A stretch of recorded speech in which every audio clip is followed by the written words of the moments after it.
We enjoy works of fiction all the time. When we read novels, watch films, look at paintings, listen to songs, admire sculptures, enjoy comic books. But what makes them all fictions? One thing is that each presents us with a fictional world into which we immerse ourselves.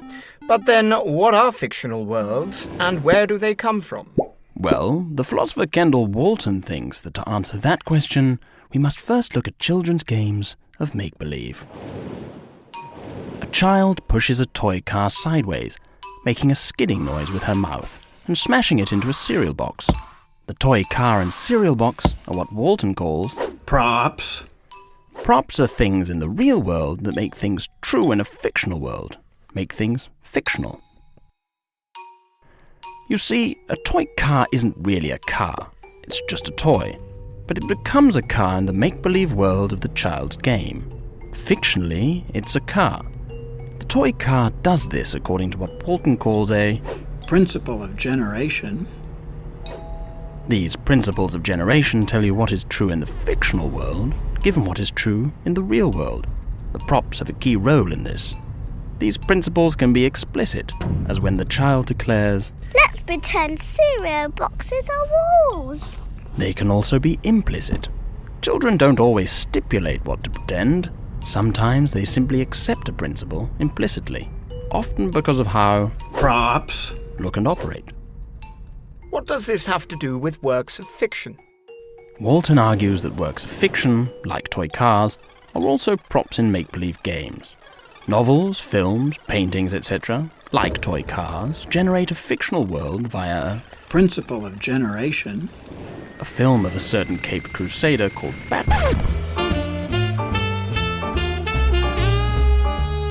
uses images of a flying car to make it fictional that his car flies, according to an implicit principle of generation that whatever appears on the screen is what is fictional.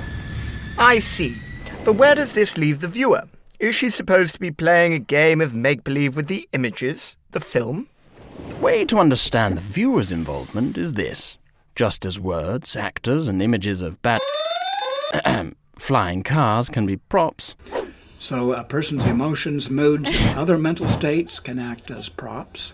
When a child pretends to be in a car, she may feel fear or exhilaration relating to the make-believe. These feelings, props, make it fictional according to the game the child plays, that she is afraid, exhilarated, or whatever. So I think I get it. On Walton's theory, a viewer watching, say, a horror film is a lot like the child. At the film's most intense moments, the viewer's adrenaline rushes and she clutches at her seat. This makes it fictional according to the game that she plays with the film that she is afraid. Elementary, my dear one. So is it just fear and excitement that work like this in make-believe games? Props. Not now, Ken. No, any mental state can be a prop. The warm, fuzzy feeling that thinking about a superhero gives me, for instance, might make it fictional that I admire her. But how can you admire superheroes? They don't exist. Correct. Remember, we don't really admire superheroes. We merely pretend to, like the child.